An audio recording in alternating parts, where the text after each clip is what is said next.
Charting Toward Intimacy covers mature topics. Listener discretion is advised.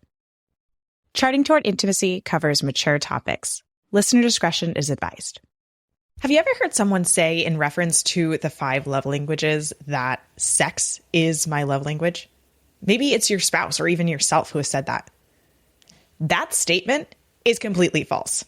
Sex cannot be a person's love language. And in this episode, we're going to explain exactly why sex is not a part of the 5 love languages. Welcome to Charting Toward Intimacy, the sex and intimacy podcast for Catholic women. My name is Ellen Holloway, and I'm a Catholic speaker and coach who specializes in sex and marital intimacy. And I am on a mission to help you actually enjoy and desire good, holy sex with your spouse. So that statement of sex is my love language is a completely false statement. And understanding that sex is separate from the love languages has the ability to transform our relationships. When we rely on sex to fill up the love tanks that we have, sex becomes the glue that holds a relationship together instead of the fruit of a loving relationship. Today, I'm joined by my semi-regular co-host, Kathleen and Ellen. Let's get into it. So, real quick, the 5 love languages. This is based on a book by Gary Chapman.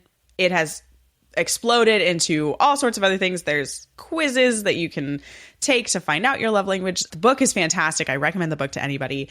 So the 5 love languages are words of affirmation, quality time, receiving gifts, acts of service, and physical touch. And so basically the premise of the 5 love languages is that everybody has a primary love language that they feel loved the most through that love language. But all 5 of those are ways that we do as humans give and receive love. And so the idea is, learning how to give love in your spouse's primary love language, learning how to receive your spouse's love even when it's not your primary love language, that kind of thing. So highly recommend the book to anybody.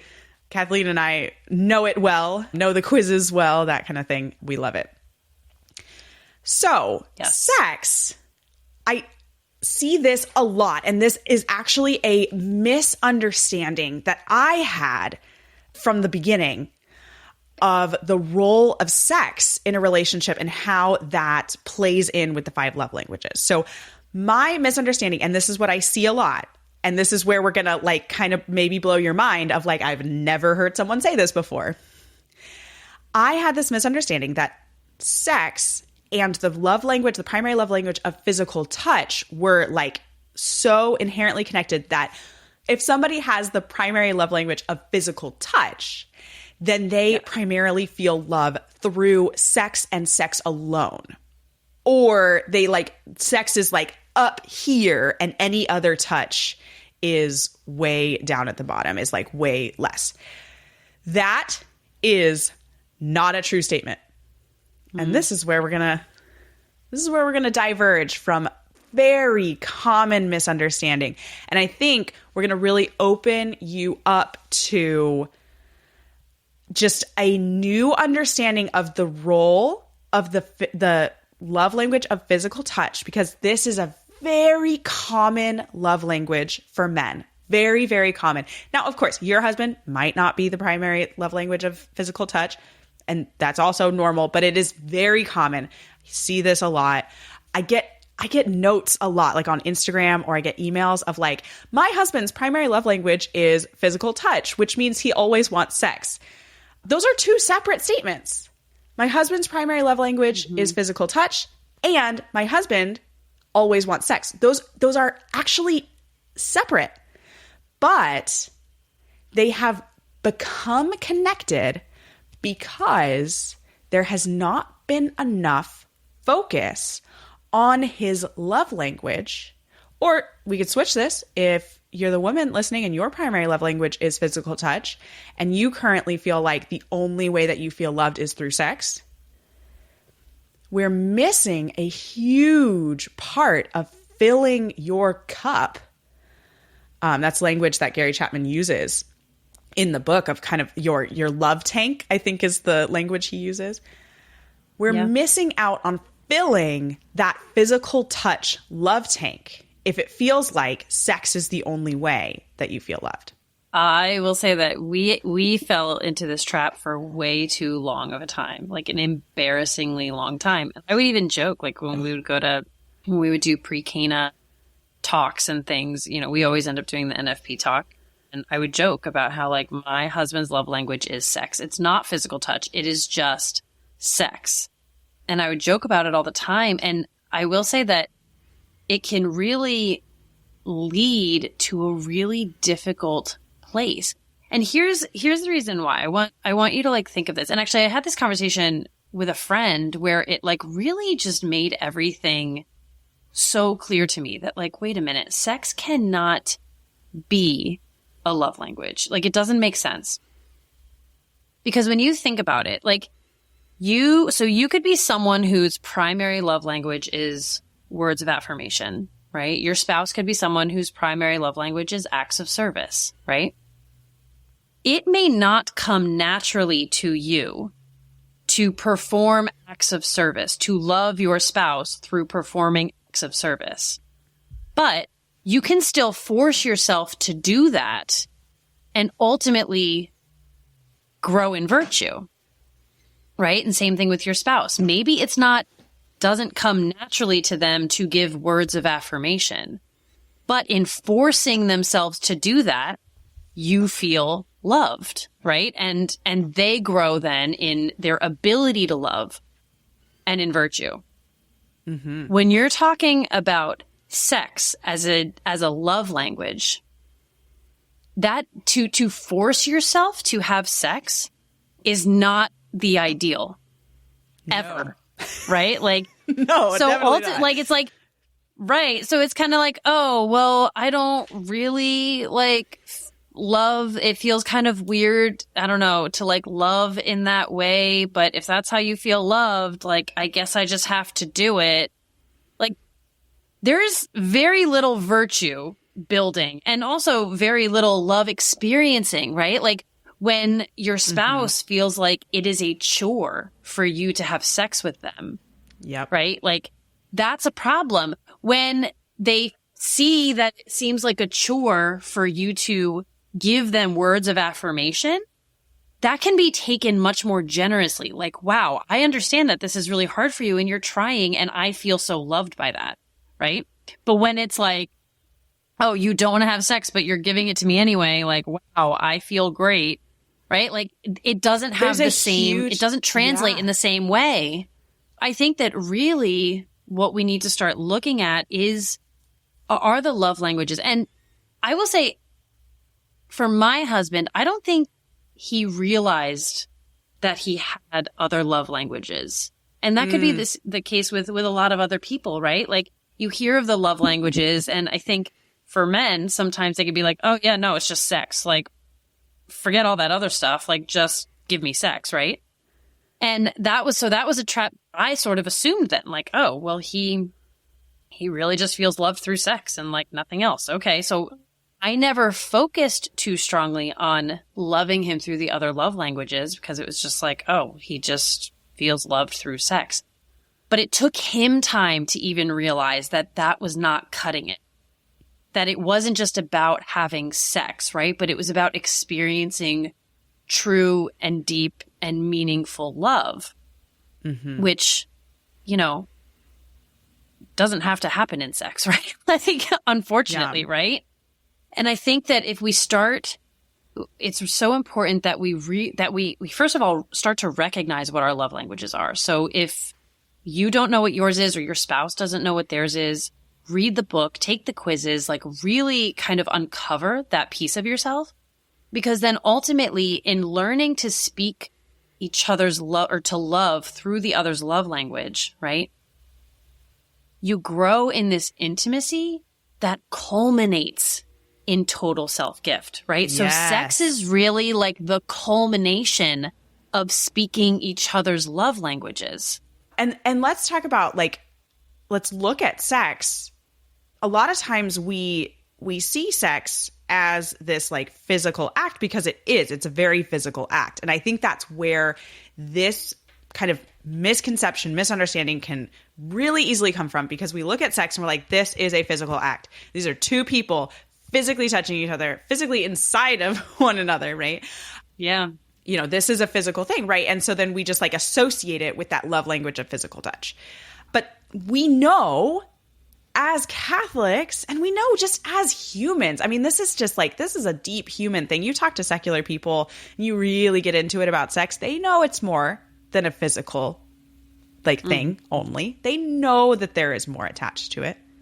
And actually, in fact, for it to only be a physical thing, like there's so many conversations that people have had with like prostitutes, they have to disassociate themselves in order to allow sex to only be physical, right? This is what happens in episodes of like childhood sexual trauma. There is disassociation that happens. We have to separate ourselves from our body. And that's not good. That's not normal. Yeah. We should not be disassociating ourselves, right? And so we know that sex is so much more than just a physical thing, but we just kind of rely on that a lot. But like, let's look at sex. Okay. Love language of physical touch. Check. We figured that out. Love language of words of affirmation. Well, that's present in sex. Absolutely. Love language of quality time. Well, that's present in sex. Absolutely. Love language of receiving gifts. Well, it's a total gift of self, so I hope that's present. Very true. And love language of acts of service. Your goal in sex should be bringing your spouse to pleasure. That is an act of service. You are serving your spouse in bringing them physical pleasure, as well as like being that gift of self, right? So there's this act of service. All 5 of those love languages are present in sex. And so that is part of the reason why we're saying that sex is not just like attached to the love language of physical touch. Sex is like in every love language. It should be a fruit of a full, we'll use Gary Chapman's language, of a full love tank. It should be a fruit of a full love tank that you then want to come together in this most intimate act, because you have been loved in so many other ways and your love tank is full from words of affirmation that your spouse has given you, or quality time, or receiving gifts, or acts of service, or physical touch. Hey there. We'll come right back to the episode in a moment. I want you to imagine for just a second what your marriage would look like if sex was just not an issue anymore. Imagine your relationship if sex really served as the beautiful fruit of a loving relationship that we talk about on this podcast, and it helped both you and your husband grow closer to each other and closer to God every time. There was no more hesitation with sex, no more arguments about sex, no more shame or confusion over pleasure. If all of that seems like a dream come true, or maybe it seems even too good to be true, I want to invite you to fill out the application for my 8-week coaching program and really allow yourself to imagine what your marriage could be like after 8 weeks of working one-on-one with me to heal your sexual baggage and grow in understanding of yourself, your relationship, and the role of sex in your marriage. Click on the link in the show notes to apply today. So, I think now is a good time to kind of transition into, all right, so right now, my spouse and I are under this misconception. We're stuck in this rut. You know, we'll use the most obvious example, but switch it around if it makes sense for your relationship, right? My husband thinks that sex is the only way he receives love, or is the primary way. I don't always want to give sex because I don't feel like it all the time, because I'm a normal human woman, right? Yeah. What do we do? You know what we do? We dig into this, right? Like, so again, if your spouse has not read the book, definitely start there. If they aren't open to reading the book, then just go online and start taking the quiz, right? And just see kind of what it comes up with. And maybe they'll still be skeptical and be like, I don't know about this nonsense. But you know what? Take the information that it gives you and start speaking it anyway, right? Start loving them through whatever the quiz comes up with, right? As their result. Doesn't matter if they're skeptical. And then see what happens. Because And I would even, I would go so far as to say, I've seen this a lot in couples. People will email me and like, oh, we took the quizzes, but I don't think that the quiz got the right answer. I've noticed this, that like, it's pretty easy to kind of like trick the quiz into giving you an answer. So like, if you already sort of have this preconceived notion of like, this is my love language, and you like take the quiz, it could just kind of come out with not the correct answer. So I think I really highly recommend reading the book, and you can really get into the nuances of the different love languages. And as you're reading it, you'll see, like, because in the book he has a bunch of examples of couples and like their dynamics, and you can see yourself in those examples and go, oh yeah, okay, that is me, and that person's primary love language is acts of service. That's absolutely it. But then you can also see your spouse really well in those as well. So if like, especially like if your husband is not on board with reading the book or taking the quiz or anything, I guarantee you, maybe not guarantee, I highly assume that if you read the book, you could figure out your spouse's love language and just start speaking it. Just start using that love language that you figure out. And the other thing is he does talk about children a little bit later on in the book, and children don't really like establish primary love language until a little bit later in life. It's more of an adolescence thing. And so he said that what's really important with children is speaking all 5 of the love languages.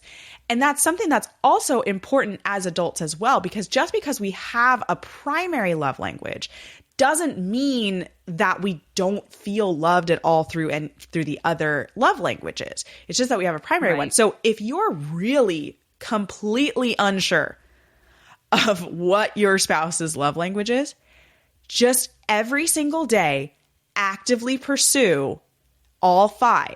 Do one thing for each of the 5. Make sure you give a nice long hug for physical touch before they leave for work. Pack their lunch for acts of service. Give a gift, I don't know, bring a flower home, or like write a cute little note to them, or plan a date night for a gift. Quality time, spend 10 minutes together, phones off, TV off, kids away for quality time. Words of affirmation, right? You could send a text message during the day. You could say something to them in the morning, at night, write a little Post-it note and stick it in the lunchbox that you made for them for acts of service. Yeah. There you go. I just ran through your whole day. Done. That's all you have to do. But right, so like do one thing for each of those 5 love languages every single day, and then notice the ones that he responds to, right? If he's like, oh my gosh, those text messages just really hit the spot. Thanks so much. I really appreciate, right? You're like, words of affirmation. Okay. Just pay attention if you're like completely unsure. Okay. We got off on a bit of a tangent just on figuring out love language, which is important. Okay, so back to, we're in this rut of my husband, for the example, right? My husband thinks that sex is his love language. That is the way he feels love. And now I'm hearing this and going, oh, we've been wrong. I've assumed that as well. What Kathleen said, right? Just digging into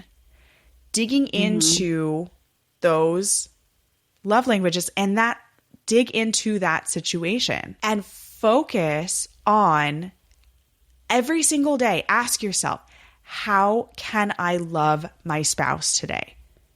And it never has to be sexual. The answer to that question does not have to be sexual. Love is so much more. Like there's just intimacy is beyond just sex. Like we have to build intimacy outside of the bedroom in order for sex to really be that full gift of self.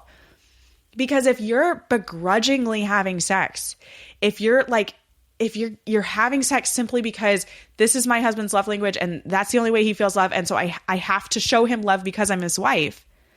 I mean, in some ways, those are true statements, right? You do need to show your spouse love because you are his wife. Like that's what you agreed to do. But that doesn't mean you have to have sex with them. sex is a good thing. Right. We're all about sex here on the podcast.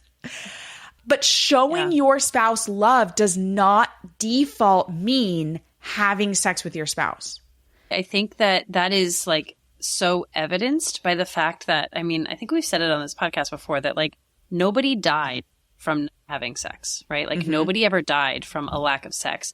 However, look at studies that have been done on the lack of affection shown in children, right? Or shown to children, right? Like these like horrific, barbaric studies where they have like intentionally restricted affection from children to see like how they develop. Like they don't develop well, right? They don't develop properly. Like failure to thrive, right? Like imagine the depression, right? Which could ultimately lead to suicide. Like things like this from not experiencing real affection and love. Like you literally could die from that, right? But you cannot die from just not having sex, right? So it just kind of goes to show you that they can't be one and the same. Exactly. I think that the trap that we fell into with my husband sort of assuming his own love language was sex, what he eventually realized was that I was happy. Like I would give him sex to make him feel loved, though I may not have been in the mood to, though I may not have wanted to, right? And he eventually, I think, started realizing that like this is not fulfilling. Like this is not the sex that I want. Right. And so starting to then realize that, but because I was not attuned to him wanting to be loved in other ways, it was the only way he was able to experience or feel any kind of real love, like intentional love. Do you know what I mean? Like, not that I don't love him or I wouldn't do these things every once in a while, but I wasn't being intentional about them. And I wasn't pursuing him through these other love languages. And so when that is sort of being deprived, the only way they might feel loved is through sex. That might be the only means they have to experience that love. But then it still feels lacking. And it's like, well, why is this lacking? You know, like, so there's a lot of confusion that I think without understanding that sex is not a love language, that it cannot be a love language, it can almost seem like you're constantly spinning your wheels trying to figure this out and unable to, and you don't know why. Well, and it just becomes this cycle of like, it gets worse. Like the cycle just gets worse. And I think this is, you know, sort of what you have experienced, Kathleen. And this has also been a part of like my husband and I's story. I don't think we realized it. I think we kind of naturally moved out of it without making this like grand understanding that like sex is not my husband's love language, right? I think we just like slowly moved out of that. But it becomes this cycle of like, you know, sex is my love language. It's the only way I feel love. And, you know, as a wife, right, you might come lovingly and say, okay, yeah, this is how you want to feel loved right now. And I'm happy to give that to you, even though I don't really feel like it. Right. And that is a gift in itself. And we need to recognize that's a beautiful gift. But also, right, on the side of the person wanting sex, it's not the gift they want. It's not, they want the like, I'm excited to have sex and I want this and I want you.